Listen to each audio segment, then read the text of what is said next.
Welcome back to another week of Instigating with Clarkie and Drury. I'm Ryan Drury, joined by Chris Clark. We're brought to you, as always, by our friends at Coolbet Canada. We'll be chatting a little bit about them later in the show, and there's a reason why, of course. And we're also brought to you by our friends at Listowel Squash Courts, the Listowel Vision Care outlet here in Listowel, Ontario, and, of course, See the Game.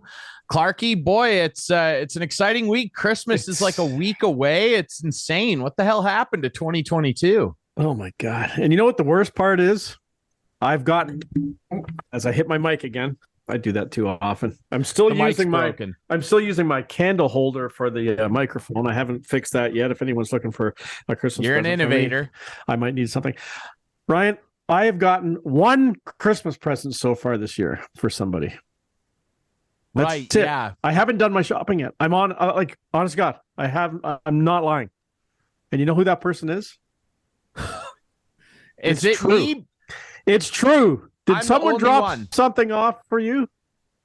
Yeah, you stopped by earlier today. We're recording this on Thursday the 15th, so it's a good 9-10 days before gift opening time, and you made a point of dropping something off. Am I actually the only person you bought a gift for? That's really weird. So far. I said so far. So far. Right, so far. I'll buy them something, but like I'm a You're a late guy. See, I got my shopping done ages ago. You leave it. So why have you done this? I have it here. Clarkie wanted me to open this on the show. I've got it here. Nicely wrapped. Really good technique. I did that by myself. All by myself. Good technique. A little bow on there too. You can save the bow. You can reuse that, eh? How about that? I will reuse it. Big reuse. Rip it open. I have to open this right now. Yeah, open her up. I'm embarrassed. Like I don't like doing this. No. It's all good. I don't Just like rip doing it this. open. This is a very unique, and it's the start of something big. Okay, it's the start of something big. Yeah, he said, and when I told him I had something for him, Ryan's reaction was, "If it has a Leaf logo on it, it's going in my drawer forever," I think he said. Yeah, like I mean, because I can't throw out gifts. Like I'm not that guy. I feel too bad for sure. But like if I'm not going to use it, it's going in storage. I can tell you this will be okay. Make sure everyone sees as you're opening this, but this will be your fave. This will be your go-to, I think, for a long time. And it's not shoes; it's just in a shoe box. No, it's in a shoe box here. Nice. Open her up. Box. Okay, open her up. Here we go.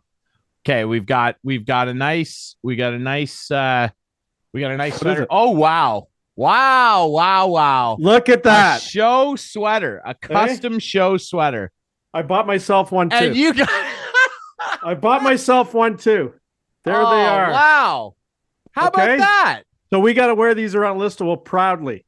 Oh, man. Wear them everywhere proudly, man. I'm going to wear this to the Guelph Storm game. I mean, screw a suit. Like, look at this. We can be walking billboards. Billboards. Yeah, we'll go into Krabby Joe's or somewhere and wear these, eh? Man, yeah. We should get a beer before Christmas and wear these down. Wow, man. Thank you very much. Hey, that's really something. I had to take my headphones out. That's really something. How about that, eh? What do you think? I love it. Yeah, I'm going to wear this all over the place. I'm going to wear it tomorrow when I'm out and about doing stuff. Yeah, man. Wow. Thank you, dude. This is great. How about that? No problem. They're available. If anyone wants to buy them, just reach out to us on Twitter. Is that how they can reach us? Yeah, at Instigating Pod on all social media. That's Instagram, that's Facebook, that's Twitter, that's everything. Yeah. Wow. Look at that. The start of something big. How about that, eh? Right? Wow. You like that? Now, how about that? That's something. I know. Man. Wow. And Santa Claus came to both of us too, right? Yeah. A double stop for Santa. Early stops for Saint Nick. Pretty incredible stuff. Speaking of Saint Nick and I mean gifts, right? We're going to take a quick break, but when we come back, we got two great guests lined up on the show, which is always a gift. We love to have a great guest, right? Aren't we going to talk about the gifts we got from our friends? Didn't we get anything else today? Yes. Well, do you want to touch on that right now? Let's do it because I can't put on 18 sweaters, right? So let's have a look. Yes. Look at Christmas is coming early today. Yeah, we got our friend Jake, our guy over at Coolbet Canada, our buddy Jake, who is our wagering expert, sent us some sweatshirts. We got the toques. I got to do a wardrobe change now. Yeah, I you have do. to do a wardrobe change. I gotta lose my headphones. Hold on, give me a sec here, Clark. Yeah. Why don't you give us a little preamble? This has been in the works for a while. It has, and we got our merch, as they say, and coming up at the end of today's show is going to be one of the most unique bets we've had on the show so far. So we'll do that. But Ryan's pulling on his Cool Bet sweatshirt, his hoodie, whatever you want to call it. I got my instigating sweatshirt on. It's like Christmas. Oh, it is Christmas. For goodness sake, it's all good. Ryan, look at, he's all decked out. He's all ready to go. And producer Adam, you're not left out. We got a toque for producer Adam. We'll be getting that. Producer Adam's got a toque. Yeah. We did not forget about producer Adam. Yeah. How can we forget about producer Adam? Yeah. So next time he's in Listowel, you can come by and pick that up. Or maybe you guys will see each other at a rink somewhere soon. Who knows? Yeah, absolutely. You never know. Deck the halls. How about this? We're decked out. We got show merch. We got sponsor merch. Get on Cool Bet. Wager, obviously coming up this weekend, World Cup final. How about that? France trying to go back to back. I believe they'd be the first back-to-back champs since Brazil did it, if I'm not mistaken. But yeah, so get on there, bet. I mean, Cool Bet. They're our friends, man. We love Cool Bet. We love Jake, and we appreciate it. Thanks, Clarky. Thanks for doing that, man. No problem. We got a mix of everything. It's good stuff. All right, we'll take a quick break. When we come back, like I mentioned, two great guests coming up. First up, we'll chat with Rob Longley, our buddy, as he is going to join us from the Toronto Sun, Blue Jays beat reporter. The Jays, after sleeping a little bit through the winter meetings, they got active in free agency, and I'm sure that they're not done. We'll also chat with our friend Mark McKelvie, the play-by-play voice of the Owen Sound Attack. Obviously, a big loss in the local junior hockey community. His grandpa, Ray, who was integral in bringing the Owen Sound franchise to that city, passed away a couple weeks ago. We're going to chat with Mark about his grandpa's legacy and obviously the family affair that the Owen Sound Attack became for him. All right, Rob Longley coming up next here on Instigating.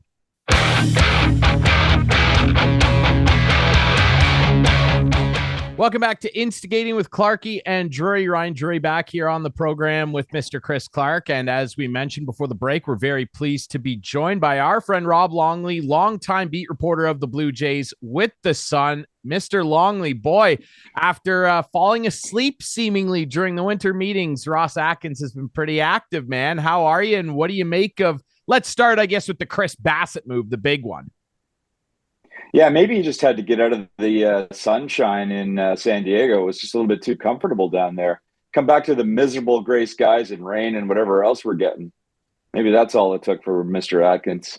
Well, just to sort of rewind a little bit. Yeah, it was a little bit. I was down there last week, and it was very typical of a Blue Jays winter meetings and that nothing was happening. But that's the way these guys roll, really. You know, since I've been covering the Jays, they haven't done a whole lot at the in terms of transactions at the winter meetings specifically, but they lay a lot of the groundwork for what's to come. And, you know, you can almost set your calendar to it that within a few days of coming back that the things are going to get done. And sure enough, that's what happened with the Kiermaier signing on the weekend. And then, as you said, the big one, getting Chris Bassett on Monday. And I think, you know, all things considered, if you evaluate the offseason so far as a whole, that's been fairly successful for them, because they were never going to get, you know, the top two guys on the free agent market in terms of starting pitchers, but they were going to be in play for the third or fourth guys. And that's exactly what Bassett is. You know, on a lot of teams, he could be a number 2 or number 3 starter. He might not even have to be that in Toronto. He might only have to be a number 4 starter if they get any sort of bounce back from Jose Barrios. And there's a lot to like about the guy, right? I mean, he pitched 181 in the third innings last year, so he's a bit of an innings eater. And now they've got 3 guys that can do that at the front end of the rotation in Manoah and Gausman and Bassett. And, you know, that has all kinds of benefits. Obviously, it gives you a good stout rotation, but it starts to save your bullpen. I mean, that bullpen was getting worn out last year, and it wasn't because of what Manoah and Gausman were doing. It was because of, you know, they couldn't trust Stripling to go more than 5 innings or so, and they didn't know what they were going to get from their 4th or 5th starters. So by the end of the season, that bullpen was pretty worn out. In terms of what you like about him as a pitcher, he's a guy with, you know, 5 or 6 different pitches, which variety is the way to go these days, it seems. a fastball that's really sharp in location, not so much in velocity, and a great sinker. So, by all measures, he sounds like he's going to be a good fit there. The only alarm that you might have is that he's done all of his big league pitching in pitcher friendly ballparks in Oakland and with the Mets. But, with sort of the emphasis on a better outfield this year, and he's a good pitch to contact type pitcher. I think he's a great fit for them, and instantly makes a disappointing offseason to that point somewhat of a success. Rob, do you think we're going to see them try to stretch these guys out a little longer in the rotation this year? Maybe 7-8 innings, and oh my gosh, maybe even a complete game. Like, do you think they're going to take the pressure off the bullpen a little bit by stretching them out? I don't think so. I mean, I think really? seven and change, maybe 8. That just seems to be the way this front office likes to roll. They're very big on monitoring workload and monitoring pitch count, and they're not huge on third time through the order, that kind of thing. They'll let a guy go 3 times through the order, but sort of with a leash on at that point. So it's almost as soon as a guy gets a runner on base in his third time through the order, that's pretty much it for him. That's just the way baseball is right now, and too many organizations are that way, including the Blue Jays. And yeah, like how many times was there? There's at least half a dozen times last year, it felt like anyway, where Manoah could have pitched a complete game. He might have had to go 120 pitches to do it, but the guy's a beast, so why not let him do it? But they just don't seem to want to go down that road. Yeah, it certainly feels that way. I will say this, though. I mean, obviously adding Bassett for pretty good value too. And, the fact that I obviously watched him a lot in Oakland, and his last year in Oakland, when he unfortunately took that comebacker right on the face that unfortunately ended his season. That year in 2020, he was legitimately in the Cy Young mix. I'm not saying for a second he would have won it, but he was in there. Like, he was top 3 in a lot of categories, top 5. Like, the thing about him is he's got a good pitch mix. The sinker really works for him. He's got a really devastating swing and miss changeup. And like you mentioned, Rob, he does pitch to contact. Like, he's a huge ground ball hitter. He does not allow a lot of high fly contact. And if he slides in, obviously they're going to hope and want for Barrios to be the 3. But Bassett's a really solid 3. And geez, if he ends up being your 4, it's a dynamite number 4 pitcher. And we'll see what happens at the bottom with chicken strips leaving. And we'll touch on that in a minute. But I agree with you overall.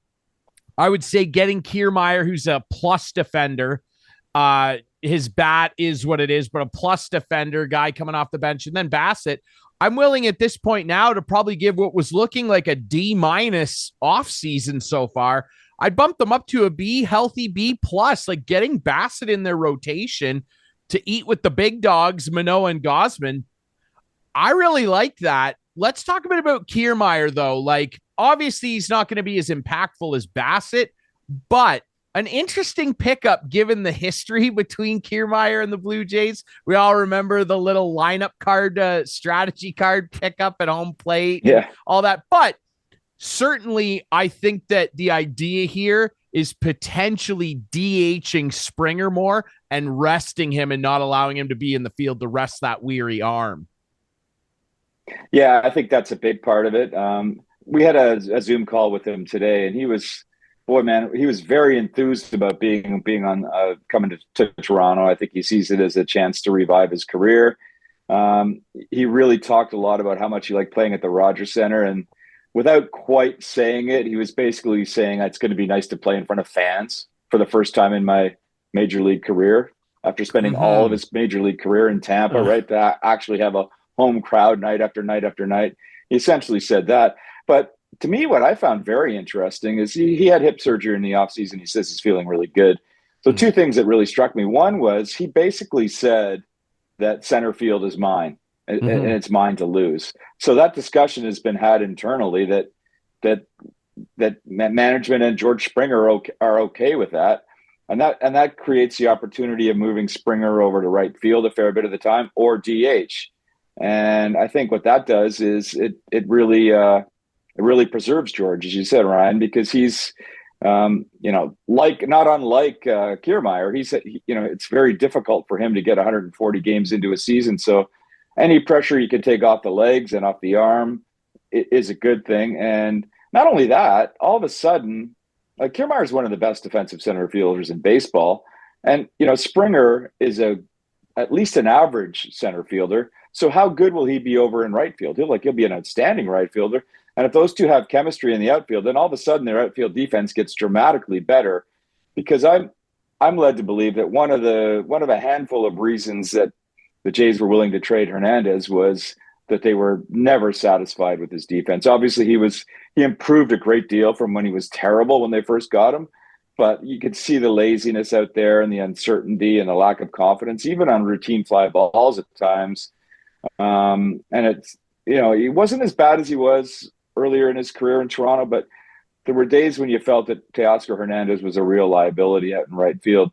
So if you have Kiermaier patrolling center and you can slide Hernandez slide Springer over to right, all of a sudden you've got one of the better outfields in the American League. And if he said it once this offseason, he's probably said it 50 times, Ross Atkins, that the focus for the offseason was run prevention. And he wasn't just talking about starting pitching in the bullpen.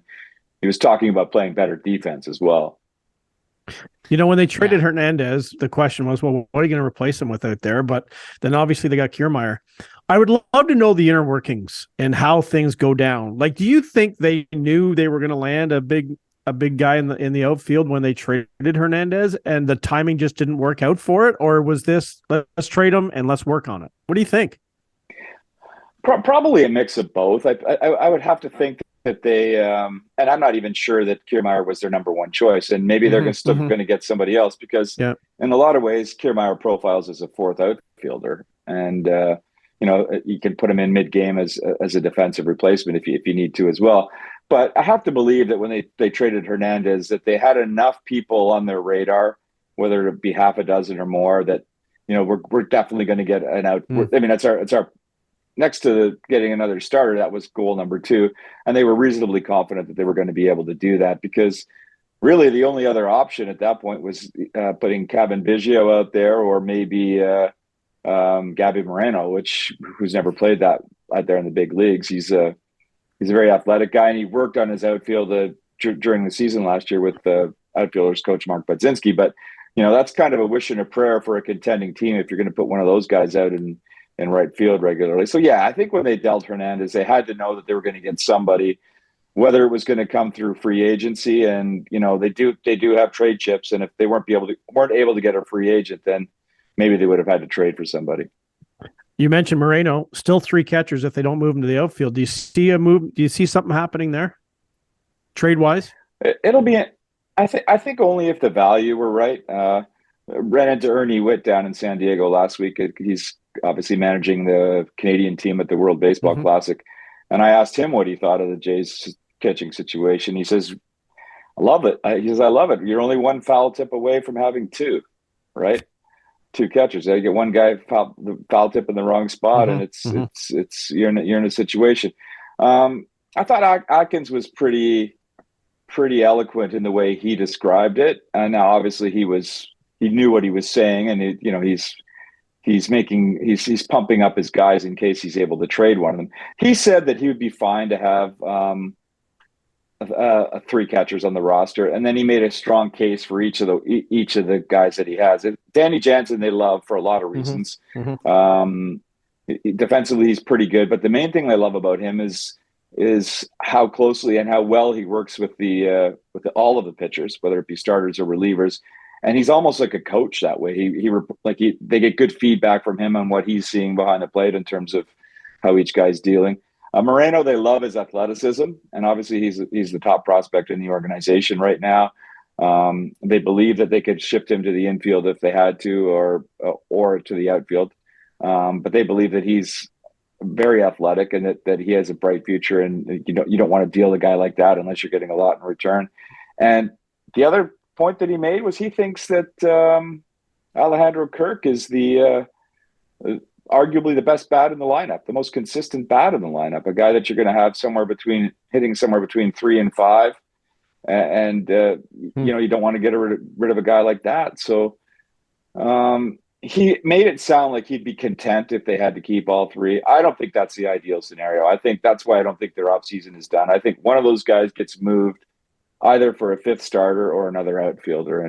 But they're not going to do, I guess his point was they're not going to move one of those catchers who they value each of them for their own reasons. They're not going to move them for nothing, right? Yeah. No, and the currency is like Jansen, you're not going to get as much for, right? Right. So Kirk's probably the guy. So the other Kirk's probably the guy, and they say they like his bat too much. They do. Yeah. Unless you replace Hernandez's production, then can you afford to get rid of Kirk and Hernandez? Kiermaier's not going to replace that kind of offense at all. Not even close. Mm-hmm.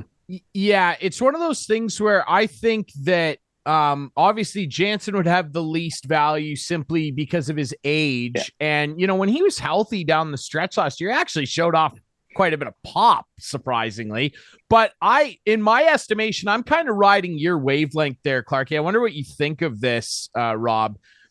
I think Jansen will stay simply because of the dynamic and the relationship he has with the pitching core, and the fact that I think he's the best defensive catcher on the roster by some way. I actually think he's one of the more underrated defensive catchers in the league, and he's a veteran guy, and on a contending team, you want to have a veteran dude back there. You got to have somebody like that in the mix. So now you're kind of flipping the coin on one of the other two guys, and it's a damned if you do, damned if you don't, right? Moreno, some people think he's the best prospect in baseball currently. Most people that rate prospect systems and farm systems have him at least top 5.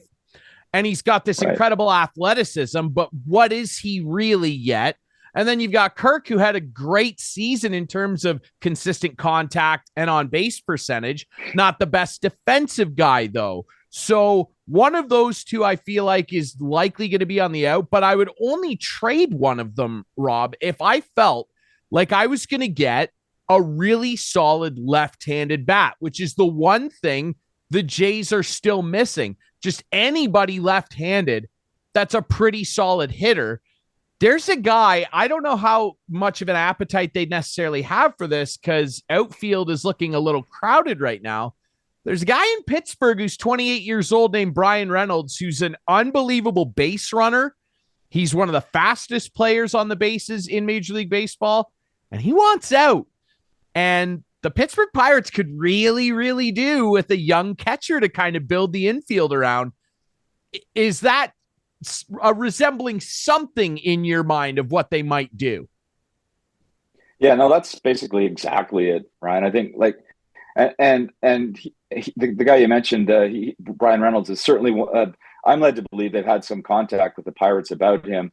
And it's further to my point. I don't think they're going to move either of those guys unless they get exactly what they want and what they need. And a left-handed bat is exactly what they need, right? And I don't think they see the outfield as crowded at this point either. I mean, remember they basically had 5 for a lot of last year. You're right. And I don't think they see, as much as Kiermaier sees himself as an everyday player by his standards is probably 120 or 130 games. And Springer is maybe 140 if he stays healthy. So you're going to need another outfielder out there. And you're going to have one that's a left-handed bat to suddenly balance out that lineup handed-wise a little bit. And so I think that's the way they'll go with that. You make a good point about Jansen too, and I meant to mention that is I think he's become a sneaky good hitter. Towards the end of the 2021 season, he started to show some of that pop, and it was around this time last year during the lockout. I was down there. I was talking to a few guys, and I talked to him at that point. He said that he's really altered his approach and just sort of went back to being who he was. And he always thought he was a guy with some pop. And he showed it at times last year. Obviously he had another injury during the season. But if you bookend the season, he showed some of that power at the start and at the finish. And I think the Jays value that bat or the potential of that bat amongst all the other things that they value about Danny Jansen. Plus the fact that you're not going to get a whole lot in return for him. Plus the fact, as you mentioned, if you're on a contending team, you cannot go into a season with Alejandro Kirk and Gabriel Moreno as your catchers. You need a veteran guy to handle that pitching staff and to sort of lead the way behind the plate. Because it's too important of a position to sort of not have a veteran guy in there. And we can call Danny Jansen a veteran now. Yeah, he's been around long enough. Mm-hmm. I do wonder too, like the only other thing that I would want for either of those guys would be like a top tier 100-mile-an-hour flamethrower in the bullpen, because that's one thing that they still don't really have either. Romano, we saw him touch 99 a couple times last year, but they still don't have that great big bazooka coming out of the bullpen, which is something that I'm sure they'll try and chase, but that might be more of an in-season / trade deadline thing. I want to ask you about a couple of the other moves around Major League Baseball. Let's start obviously with Aaron Judge. He kind of danced around it. He was spotted in San Fran. They were courting him and whatever. Ends up staying a Yankee. Obviously, that's huge for New York. But then San Fran, boy, they just turned around and splashed the cash elsewhere. They signed chicken strips. And there's rumor that Rodon might re-sign there. But boy, oh boy, did they ever back up the Brinks truck for Correa. Holy cow. What do you make of both those moves? Judge obviously staying in New York, and what the Giants ended up doing. The Judge thing was basically a stroke of brilliance by Judge and his handlers right from the start, right? Turning down that big contract before last season, betting on himself, knowing the money would be there from the Yankees this offseason, playing it against San Francisco. And there was a big fuss on Tuesday because he was on the sidelines at the Monday night game in Tampa, and then he was coming to San Diego on Tuesday, and everybody thought he was coming to San Diego to sign a contract with the Yankees. Well, he was coming to San Diego to be wooed by the Padres. So now all of a sudden he's got 3 suitors, and the Padres, to my understanding, offered quite a big bunch of money as well. So now he could just walk back to the Yankees and say, "Okay, boys, this is it. This is what it's going to take."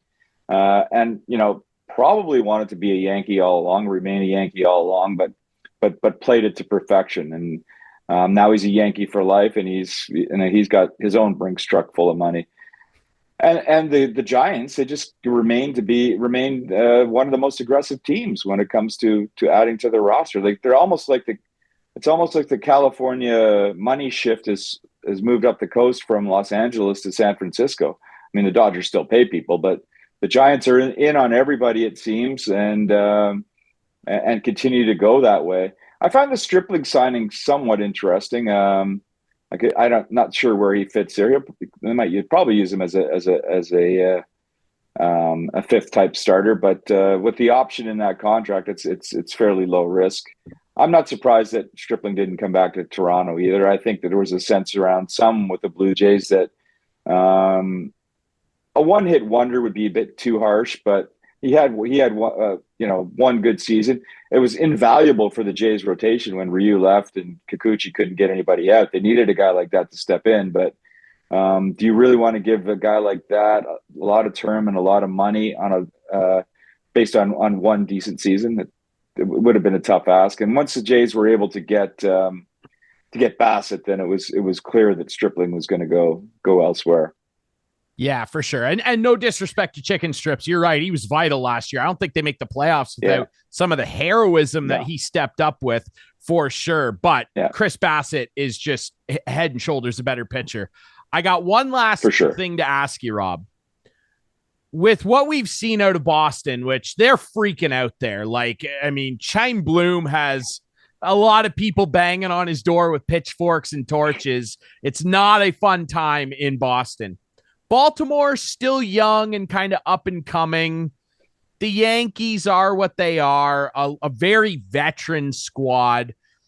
As you look now at the landscape currently, is the AL East the Jays to lose in 2023 with the roster as is right now? It's funny. We probably said that it was last year, right? And I think a lot of people believe that. But I think rosters as they're set right now, that it's probably more so the case that the Jays would be the favorite to win that division, because the Yankees were like in desperate straits. If they didn't get a Judge, where were they going to be? And we saw a lot of flaws in that team last year, even with Judge having the kind of season that he did. I'm kind of with you. Like, obviously, the Rays have made a downturn, and who knows what's going on at Fenway Park.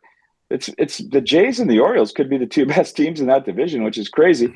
And that brings me back to one of your further points in that your earlier points in that we talk about Atkins talks about this all the time, that there's several times during the year where you can improve.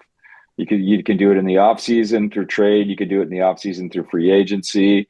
You can do it through developing and promoting your own players, and you can do it at the trade deadline. They may right now feel that their team is strong enough and the division has weakened enough. It's not weak, but it has weakened, that they can enter the season with pretty much what they have now, and then be an aggressive buyer at the trade deadline and load up for a playoff run. And, that might not be a terrible philosophy to have right now, because there will be sellers come deadline time. And whether it's an outfielder with pop that you need at that point, or whether it's another starter, or like you said, a fireballer at the back end of the rotation, those are the types of guys that become available at the trade deadline. And maybe the Jays roster building isn't complete until the end of August when that comes by. Yeah. Rob, before we let you go, I have one last one too. You wrote about it today, the Jays broadcast. Buck Martinez on with Bob McCowan's podcast today, and it looks like Pat Tabler won't be back for sure. They've announced that, but it looks like he might have been blindsided by Rogers on this one. Fill us in. What exactly Buck said?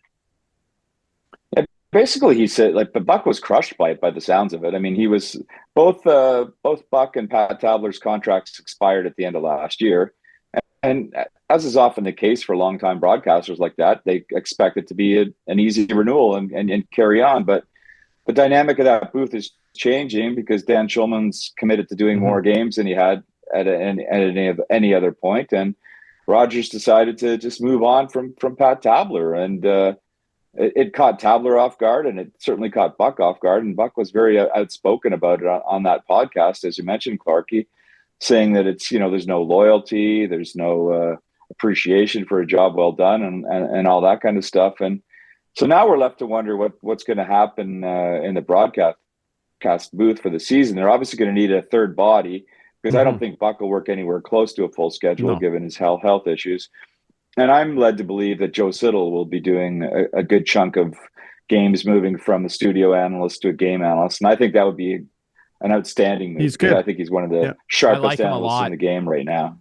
Yeah. So, I mean, maybe Pat Tabler's time was running out a little bit. Maybe the game had passed him by a little bit, but it just doesn't sound like it was handled particularly well by Rogers. And we see that throughout the broadcast industry these days. It's just a lot of flux and a lot of instability, and that's what happened here apparently.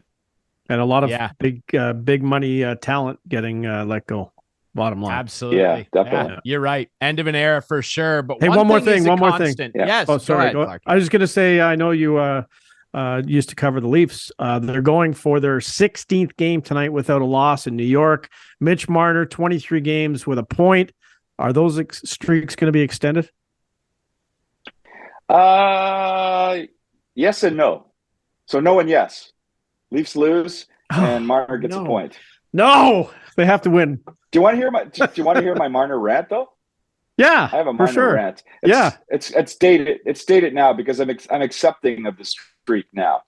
But when I didn't appreciate all of the hoopla surrounding it. When he matched the Maple Leafs record and set the Maple Leafs record, that's notable for sure, right? It's one of the oldest franchises in hockey, and passed some pretty significant people. But as he went on to get to 18 and 19 and 20, it was making it sound like he was this was one of the greatest streaks in the history of the game. Well, 51. When he hit 21, he was only 30 off the record. Exactly. It was Wayne Gretzky. Yeah, but but at that point he was tied for 30th for the longest streak. Yeah. So now he's getting into that territory. I think I calculated that if he gets to 26, it's really significant.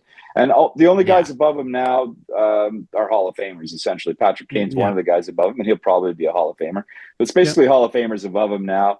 And if he somehow gets it to 26 or 28 and gets it in the top 10, then then I'm really impressed. But early on, I was like, wait a minute, this is getting a little bit out of control for a guy who just set a Leaf record. What about the league record? Yeah, we're not even halfway there yet. You're not saying Leaf fans are overreacting about anything, are you? Well, I wouldn't say anything like that. That doesn't happen down there. I think Leafs win, and I think it's the other way around. Leafs win, Marner streak stops. I will say, prices? Like go ahead, Rob. What are the prices on this game tonight? That's the question. We'll have to look that up, Ryan. Who's favorite? Where's the cool bet? Right. I'm not sure. I didn't look at the odds before we came on. I will say he is 3 back. Yes, Patrick Kane is the active leader. He had a 26 game point streak 3 seasons ago, if my math's correct, and he was dynamite that year. All right, Rob, thanks so much for doing this, man. Happy holidays, and we're it's winter time, but we're looking forward to some Jays baseball. It can't get here soon enough. Thanks for doing this, my friend. No problem, guys. We passed the off-season solstice, as I like to call it. We are now closer to pitchers and catchers than we are to wild card Saturday. So there you go. Nice. There you go. Nothing wrong with that. Have a good one, boys. You too. See you, Rob. All Thank right. you. We'll take a quick break. When we come back, Mark McKelvie, the voice of the Owen Sound Attack, will join us next to remember his grandpa who passed away a couple weeks ago. Obviously, very integral. Ray McKelvie was in bringing the Attack franchise to Owen Sound. That's coming up next here on Instigating.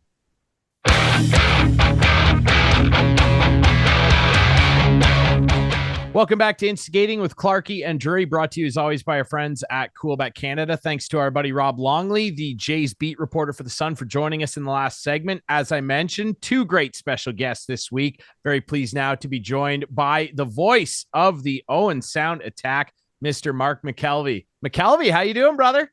I'm doing pretty well. How are things going, Ryan?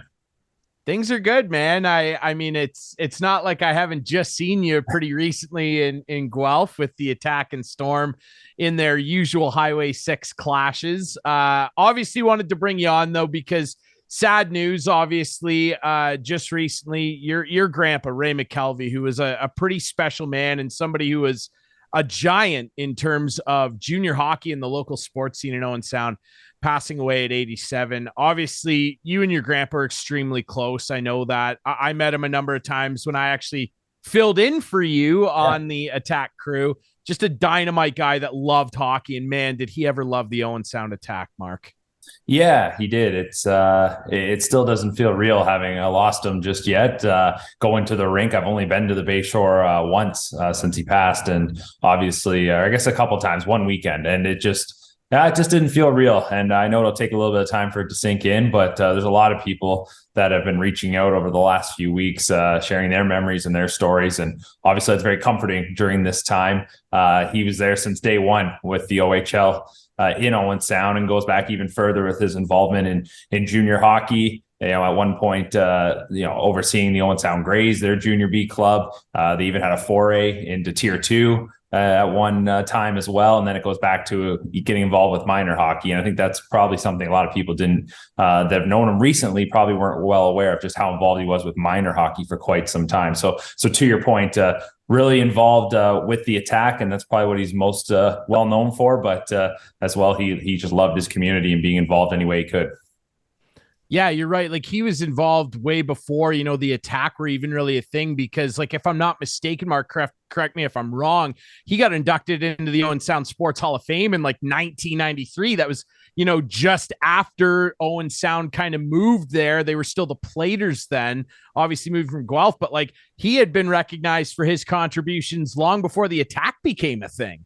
Yeah, exactly. And, you think about it, that's probably only about 3 or 4 seasons into existence for the then Owen Sound Platers. But he obviously, I've heard from a lot of people that were there day one when the OHL came to Owen Sound, and just how much belief he had that the market could work. And there would have been a lot of skeptical people at the time. I mean, people were still skeptical about 20 years ago when there was that shift from the Platers to the Attack that it would work. And, my grandfather, when he was feated for winning the OHL's Bill Long Award for his contributions to the OHL. I remember him saying in the speech just the fact that he thought through great management, through a great ownership group and a great community, that the Attack had probably become one of the more stable franchises in the Ontario Hockey League. So he always had that belief, and I'm so glad it came to fruition. And I'll always remember that day back in 2011 when the Attack won their first OHL championship, and just seeing the look on his face and my grandmother's face. You can imagine how many hours they had poured in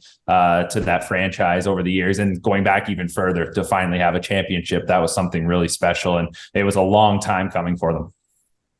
Yeah, it really was. And I mean, like, take us right back, because, for people that maybe don't realize, yeah, he's literally a day one Attack lifer, Owen Sound junior hockey lifer. Like, he was a huge reason why the then Holiday family, of course, who owned the Guelph Platers at the time, and of course Guelph later got the Storm back in town, and they're still around. But at the time, the Holidays were moving from Guelph, and he was a huge contributor in convincing them to move the franchise to Owen Sound, and that it would work. I'm sure he's told you many stories about that time, Mark.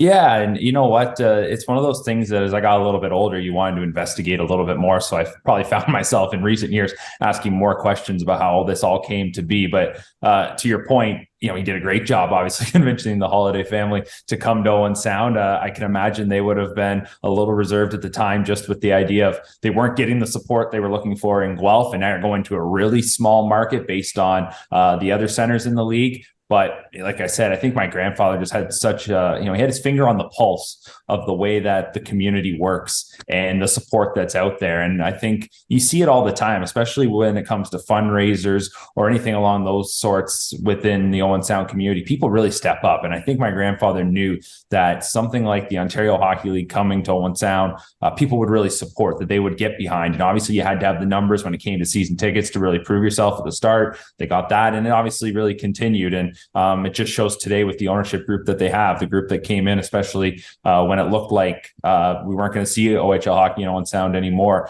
to get some great local business people involved who probably had the same feeling that my grandfather did, that this community could support OHL hockey and that there was enough passion there and enough, you got to think about the dollars and cents as well. Dr. Bob Severs, who's the president of the Owen Sound Attack, one of their owners, recently talked about the fact that you look at the economic impact that the franchise has within that community, the restaurants, the hotels, the gas stations, and then as well, he brought up a really good point when talking about my grandfather, about how many people within that community probably got their first job from my grandfather coming to work the concession stands, selling popcorn or selling programs or 50-50 tickets. So you just see what a cycle it is there. And you can imagine, you probably saw it, Ryan, when you were at the Bayshore.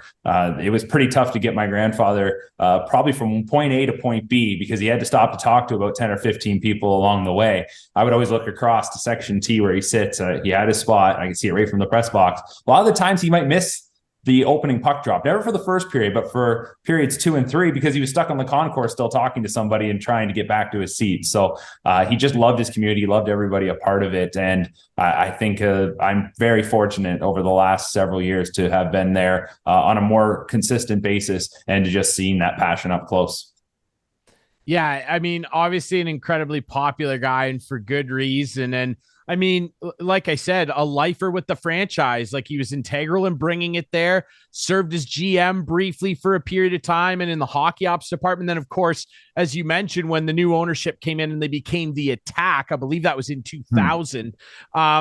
He's been the business director, and he served in that role right up until his health unfortunately started to fail. And he passed away. Like, he was literally working in the front office of this organization right up until his passing. I mean, talk about doing something that you love right up until the end. And he did that. It's just an incredibly special legacy, one that I'm sure you and your family are rightly proud of, Mark. Yeah, of course. I mean, how many times I would tell people about my grandfather that didn't know him already, or you'd meet someone and you'd be talking a bit about your family and you'd mention how he still goes down to the office every single day. And they'd say, well, how old is he? And you say, well, he's in his 80s. I mean, there's not many people that are doing that. And that's just what he loved. I think that's what kept him motivated. He was a hard worker right from day one, obviously. And I've heard some stories about him when he was younger, but that work ethic, it never dwindled. It was always there. And that's what kept him going. That's what kept him motivated, was to constantly be working. And you think about even going back to the 90s, he starts to retire and move into a different phase of his life when he retired full-time from being an accountant. He was a partner within BDO. he retires and then he becomes general manager. So he's out scouting all the time. He's going to see games. He's constantly on the road. So there was no slowing him down. And I truly believe over the last couple of years, we lost my grandmother almost 2 years ago. I really think if it had not been for the attack, I'm not really sure how things would have gone the last couple of years, because his health was starting to take a turn. But he didn't let people know that. He wanted to be at the rink, and he'd battle through it. And if he had to take some treatments, he would do it. And then he'd find his way down to the post office and the bank, and then down to the office. That's where he wanted to be. And it just kept him going every single day. So I have to say that, having that within his life the last little while was very important. And I'm just glad I got to spend a lot of that time with him. Yeah, it's incredibly special, obviously, your relationship with your grandpa, regardless. But the fact that the two of you are now so integrally tied to the Attack franchise, because, of course, fans know you as the play-by-play voice of the team. And, I'm not just saying this because we're friends. For my money, you're one of the best play-by-play guys in junior hockey, Mark. So it's just really cool that you had that a really unique relationship with your grandpa, who, as you mentioned, was obviously bang on with Owen Sound. I mean, the city is unbelievably passionate about the Attack. I love going to the old Bayshore. It's got so much character. It's one of those rinks that's still around that's just, I don't know, it's got a soul to it. Mm-hmm. And when they fill it up and it's playoff time, the low ceiling, like, it gets rocking in there, man. Tell us a little bit about what that atmosphere is like and what it's like for the city when the team, I mean, they always care about them, but especially when the team's doing well, even around that 2011 championship. What is it like? Like, it's a lasting legacy and he's a big part of it. What makes Owen Sound such a special junior hockey town in your mind, Mark? Well, you do wonder if there's a little bit of that underdog mentality that even goes from the organization right into the fan base and the entire community. You see some of the bigger centers come into Owen Sound and they've had their success and their fame, and there's always that little chip on their shoulder. And I do wonder if a lot of that is what brings so much of the passion out as well. I think it is, when you talk about a market that loves their hockey, the main reason for it is, what else are you going to do on a Saturday night? I mean, that's the place to be. That's the social scene, is to go to the Bayshore on a Saturday night. Just go walk the concourse between periods and you'll see the lineup for concessions or at the beer stands. And then there's an additional lineup of people just talking and everybody mingling. You go to other places and you don't always necessarily see that. You see a lot of people bringing their families, and obviously there's a lot of families at the Bayshore, but everyone knows each other. The kids are running around with each other. The parents are talking. I think it is just that small town Saturday night feel that makes so much of the passion and the character that you talked about when it comes to the Bayshore and the Owen Sound Attack. And I think that's probably a lot of what my grandfather loved about it was a community outing. He was always involved in different initiatives. He always went and contributed his time to committees within the city, whether that was in sports or right with the city itself. He liked to be involved. And I think when you look at just the turnout on a Saturday night, like I said, for an Owen Sound Attack game, you see the entire community, and that's what he loves, bringing people together. So like you mentioned, I'm really lucky to call games in Owen Sound, and I appreciate your compliment. It's one thing when I first started calling games in Owen Sound, I had a little bit of a chip on my shoulder myself to prove that I didn't just get an opportunity because my grandfather was involved with the team. Obviously, that got me more familiar with the folks in Owen Sound. I mean, Fred Wallace gave me one of my first opportunities to jump on a broadcast of an OHL game, to jump into the booth and do color commentary with him. So obviously, I've had a lot of people help me out. But at the same time, you want to prove yourself. And I think it was extra motivation for me to not let my grandfather down, to not have people maybe not kind of avoiding the topic, not talking to him in case I wasn't so good or I wasn't doing a good enough job. I don't think that was ever the case. I know he was pretty proud, and that's something that I'll continue to carry with me as I go forward. Well, hey, man, you know this. I know this, of course, too. The broadcasting world, you need people to stick their neck out for you. That's just the way it is. So, but you've certainly carved your own path, and you've done a damn good job of it, too. I know as well, obviously, he was bang on with Owen Sound. You look in the Western Hockey League, there's a lot of like small city centers, some even smaller than Owen Sound. That's where the junior hockey team is. I mean, he probably looked at that and saw a similar model. And you look at some of the players they've cranked out. Nick Suzuki, of of course, most recently. Talk about Sean Dursey, Bobby Ryan, Jordan Bennington. Like, they've had a lot of good players come through. Sakara. I mean, a lot of great players have played and plied their trade and learned how to be pros in Owen Sound. But one thing I know that you and your family, and I'm sure your grandpa too, were very passionate about is horses and horse racing. I know you guys are a big horse racing family, and that was something that he really loved too. Yeah, it was. A lot of people within the community, like I said, would know him from his time with the Platers and the Attack. But there was a time when he was part of a group running a racetrack in Owen Sound back in the 70s at the fairgrounds there. They regularly raced. They had standardbreds there that raced weekly, and he was involved with that, running it at one point. And then he got involved in racehorse ownership. He owned horses for quite some time as well. So he was always pretty passionate about racing. And I guess it's safe to say he gave the hockey and horses bug to my dad, which then passed down to me. So multiple generations in both industries, which I think we're all pretty proud of. There wasn't many nights that went by that I didn't get a call from my grandfather asking if I liked anything that night that he could maybe make a bet on. So that was kind of his routine, especially in the last several years. He'd usually bet the first 5 races each night at Mohawk and then see how he does. If he's up a little money, he'd then bet the next 5 races, go to sleep, not stay up for the last 5, just so he could wake up in the morning to check the results to see how he did. Or if he happened to wake up, maybe needing a glass of water, he could flip it on and might catch his last race. So he loved watching the races every single night as well, in between hockey games. And that was usually his nightly routine. Well, man, he certainly left a heck of a legacy, a unique legacy. And if I could throw a hockey term toward him, just what a grinder, just an absolute grinder that, went right to the wall for the franchise, believed in it from day one. And I really hope that Owen Sound fans now and in the future can reflect back and know just how big of a contribution he made to what's become a model franchise in junior hockey. Mark, I really appreciate you coming on and chatting about your grandpa Ray. What an incredible dude. I'm lucky to say I got to meet him a couple times. He was always great to me. Thanks so much for doing this, my friend. Yeah, thanks, Ryan. I appreciate you giving me the chance to talk a little bit about his life and legacy. And to the point that you just mentioned there, there's certainly some ideas spinning in the back of my mind, ways that we can carry on his legacy. Like I said, he loved his community so much. He loved kids getting involved in sports. So maybe I can find a way to bring that all together down the road to kind of honor him. I'm certainly thinking of some ideas, and he's going to be greatly missed, but I know he'll still be with us every day, especially in the Bayshore. 100%, man. Well, I know you're going to come up with something special, and when you do, let us know, because we'd like to tell people about it. Mark McKelvie, the voice of the Owen Sound Attack. All right, we'll take one last quick break, and Clarky and I will come back. Apparently, someone is going to jump on here that wants to make a bet with Clarky against his Maple Leafs. Something about the Rangers game, I'm not sure. We'll touch on that next here on Instigating.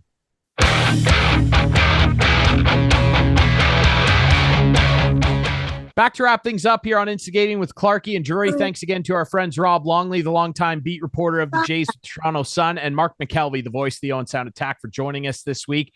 We have one last special guest. It's a big night. Ryan Duck, it's a big night. We're recording this again on Thursday. The Leafs are playing the Rangers. Ryan Duck, who many people will remember around here, been involved in junior hockey for a long time, currently the equipment manager with the Stratford Warriors. But more importantly tonight, he's one Chris Clark's son-in-law.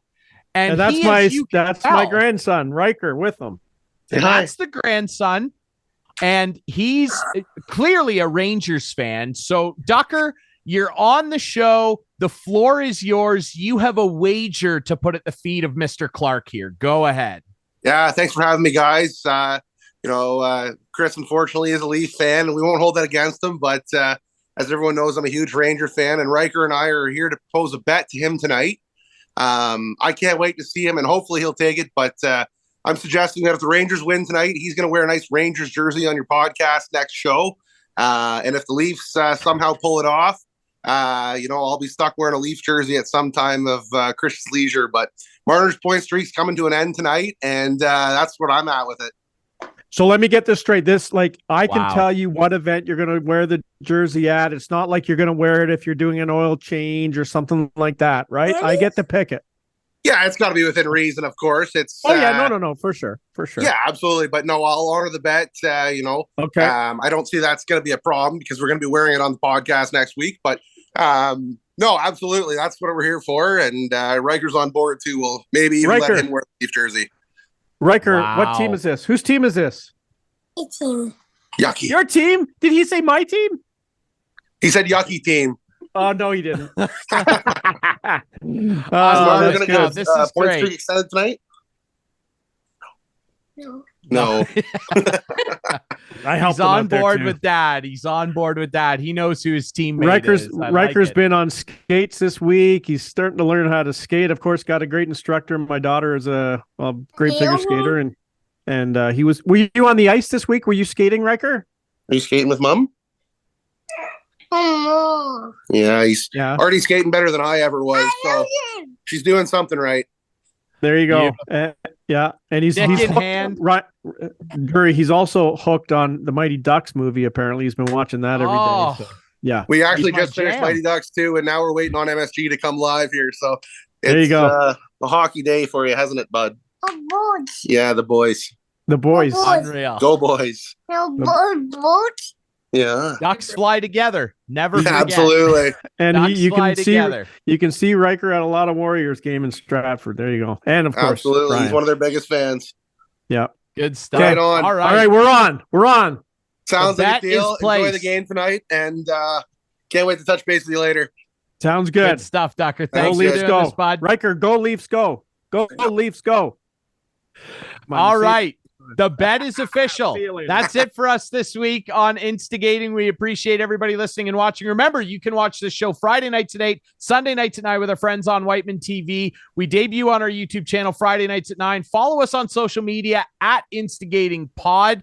And remember, hey, if you want an Instigating shirt like Clarky and I have now, you can get in contact with us there, and we'll hook you up. All right. Thanks for watching. We got one more show coming up next week before Christmas, and then we'll take a 2-week break. Thanks for listening and watching Instigating. We'll be back next week.